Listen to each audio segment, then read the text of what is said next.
Right. Well, issues management's a name that's been given to an important part of public relations that actually goes back to the dawn of public relations in the early 20th century. It got its name, though, only in 1976 when a man named Howard Chase gave a name to a practice which he called issues management, which was actually what a lot of the forefathers and foremothers of public relations had been doing all along. He thought it was important for a company to take control of its relationship with public opinion. And so he regarded issues as being the blips in public opinion that a company might face. Sometimes today they've grown so big they might be more like icebergs than blips. But Howard Chase said, you know, what a company has to do is not wait until public opinion has crystallized against it, or disapproval has crystallized against it, and it results in legislation, or it results in regulation that fits like a straitjacket on the company. So he proposed that companies do something called issues management, which he said was really like a proactive, and I don't really like the word proactive, but it was Howard's word, a way of proactively trying to anticipate how public opinion is changing, particularly as it might disapprove of a company, of its products, its services, or its behavior, or of its values, and take advantage of trying to relate to those people who are dissatisfied or unhappy. Because we know that issues grow out of people who are disappointed. Their expectations about a company were not met, whether it's the products or the way it treats its employees or the effect it has on the environment, whether it pays its taxes or not, whether or not it moves its employees overseas in order to build products more cheaply. All of these things, plus many others, are sources of disappointment to people. And as public opinion forms around these blips, they then can become much bigger blips, and in time they become icebergs, which can really wreck a company or wreck its fate. So what Howard Chase thought was companies need to have a planning process that will match up to the strategic planning process. The strategic planning process, Howard would say, is for profits. That's how you plan to make profits. The issues management process is to influence policymakers, those people who control the environment in which a company would operate. And that practice, which Howard thought of as issues management, has now changed dramatically. It's become very closely aligned today with what's called reputational management, because the issues that cause a problem for a company, in fact, alter its reputation, influence its reputation, therefore they influence the trust factor, they influence the authenticity of the enterprise, and they influence all of the various stakeholders who have a stake in that company's success or who will be losers if the company fails. Now, issues management, I said, really had its roots going back to the beginning of the 19th century. And it's very true, and it's illustrated, I think, carefully, and I'd like to elaborate this a little bit, by a statement in 1887 by a very famous baron, William H. Vanderbilt, the founder of the New York Central Railroad. And he gave an opinion about public opinion that's often quoted. Commodore Vanderbilt, as he was called, said, "The public be damned." And that was the controlling idea about companies and their relationship with public opinion for many years, because he simply felt it wasn't any of the public's business. Business was the private sector. What we do is our business. The only people possibly affected might be our customers, or it may be our investors, or it might be our employees. And so this idea took root in a lot of thinking about companies in the private sector, and it holds forward even until today. Right here in the University of Chicago, the Chicago School of Economics thinking offered by Milton Friedman, which controlled for a long time in this country, said the business of business is business. And the only thing important might be the employees, it might be the customers, or it might be the investors. As long as the employees are happy and they're making a product or providing a service, and there are customers for those products or services who are happy with the products or services, And of course, the way this story goes, as long as there are very passive investors, not activists, but passive investors who are happy just to make their regular dividend from the profits of the company, then that's all that matters.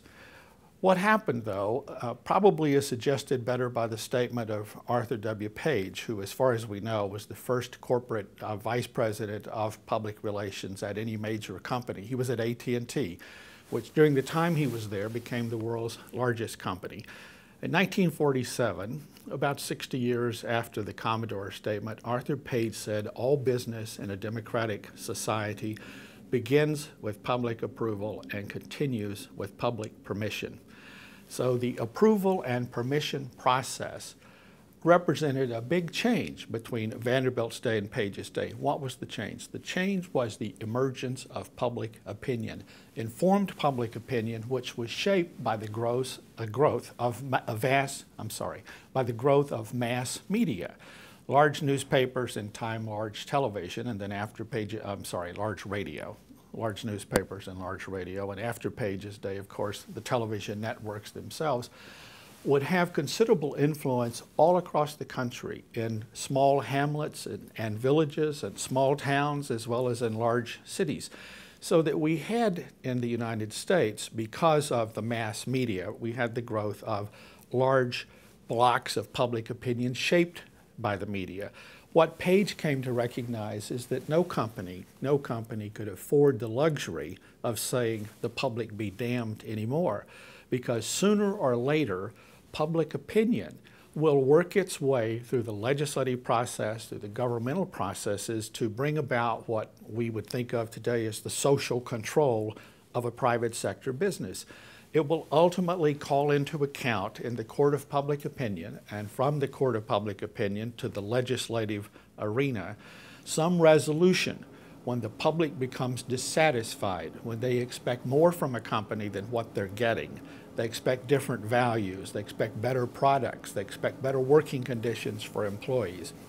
So this big change created an environment that we now refer to today as the age of attitudes, where attitudes have become important, and so the right to privacy, taking care of the environment, not being greedy, compensating officials overgenerously, putting the interest of the management ahead of the interest of the customers or of the public or of employees.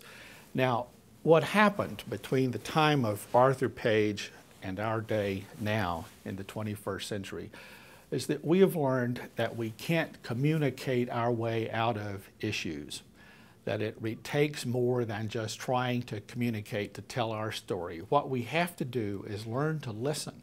We have to pay attention to what those people who have issues with us, what they're saying and why they're saying it. And we have to try to find a way to address those issues, to take them into account, to educate them, and to find some common ground that we can relate on so that our business will be conducted in such a way that it satisfies those people who have concerns.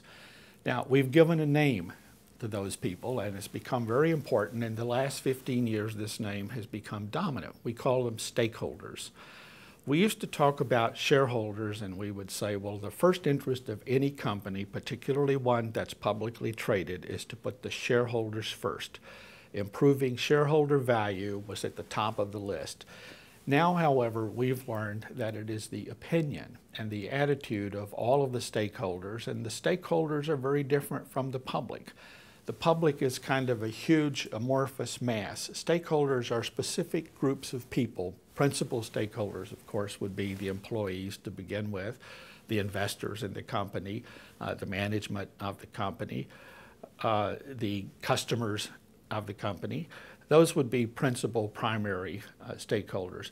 But then you're going to have the media who write and cover the company. You're going to have community leaders where the company has businesses, operations, its plants or its headquarters. You're going to have governmental officials, regulators, legislators. You're going to have activist groups, shareholder activist groups, consumer activist groups. And I could go through a whole long list of people who are the stakeholders. The second big change that's come about, besides recognizing these attitudes and organizing them by stakeholder groups, is a change in the media and the way the media does its business. We used to think of the media as being a mass media. It was a giant organization that touched the lives of people wherever they might happen to be. Today we recognize a different kind of media, and it's called a social media. So today you can have a blogger, for instance, who is able to access the internet or through a micro blogging technology like Twitter, can be able to create a whole following who may have thousands of followers and people who pay attention to what this person says. And if this person is unhappy about a company's products or its values or its performance, the way it treats its employees, it can influence people who will be activists themselves. So social media has changed a lot the way companies now have to connect with stakeholders. And so what this has done for public relations is created a new tool, really, a new dimension, because it offers now people who want to deal with, and we might say it this way, the people who have to manage the shareholder relationships of a company now have a new tool, a tool which they can use to build better direct connections with stakeholders than they could in the past, because we no longer have to go through mediated messages through the mass media. We can now directly access stakeholder groups and influence their opinion and influence the information they have about us in order to build a direct relationship with them. Then finally, the third big change is an intensive focus these days on what we call strategic management.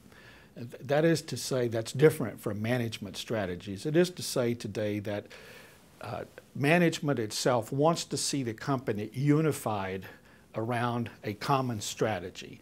It wants to have everybody singing out of the same page of the hymnal at the same time. And so it means then that people who do public relations have to find a strategic positioning within the company that connects them and unites them with the business strategy of the organization. And that doing so and building it and leveraging it around stakeholder relationships is very important. I like to think that in the early days of public relations, it was thought of more as publicity, media relations, if you will, maybe employee communications, maybe some marketing, public relations. But in 1965, and then in the 70s, with the emergence of public affairs, that's the use of public relations tactics to influence governmental actions, governmental outcomes, the growth of public affairs helped to move public relations more into a central positioning in terms of the priorities of top management. The evolution of issues management today into what I'm calling reputation management has made this even more central to the key focus of the top management of an organization, because managing these stakeholder relations, having a plan to deal with them in advance, to diffuse them, to keep it from turning into a crisis. This is what I like to say that good issues management does, is it, in terms of looking at the reputation of the organization, it tries to anticipate what will become reputational problems if these issues are not dealt with. That's the line you need to use to find a way to determine if an issue is important or not. Are these stakeholders, this stakeholder group, are they critical and important to the reputation of the organization and therefore to its ability to operate, its license, the public permission, public approval dimension of Arthur Page's statement? If they are critical and if they're important, then top management has to be made aware of that. They have to understand the criticality of this stakeholder group or of this group of stakeholders. And they have to be able to then pay attention to what needs to be done in advance of it becoming a crisis. So a part of the point of issues management is to not let something begin to become a boiling pot, but rather to take some action in advance to keep that from happening. And thinking about the future of issues management, I believe that reputation management at an organization will ultimately become a part of enterprise risk management.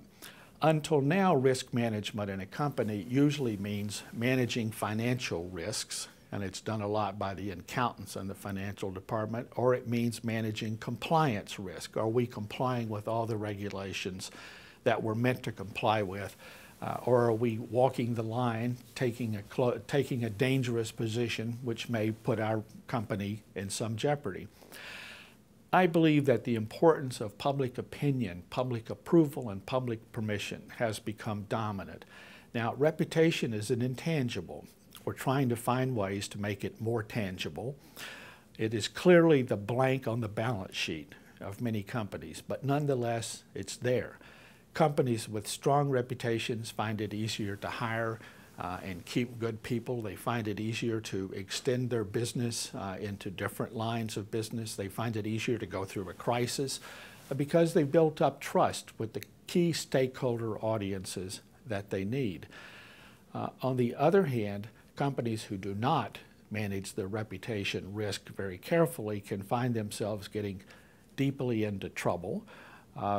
Think about what happened to Netflix just recently, though it's not in the chapter, when they simply overreached in terms of what their customers were willing to put up with or what they expected from a company like that. So if you look at reputational risk as something to be managed, as compliance risk will be managed or financial risk will be managed, then I think you will see in time that top management will begin to combine the functions of reputational risk management, compliance risk management, and financial risk management into what would be called enterprise risk management. And that very often in that case, public relations people will be expected to take the lead, to be in charge, because the reputation is very critical to the success of a company going forward in this very attitude-intensive environment.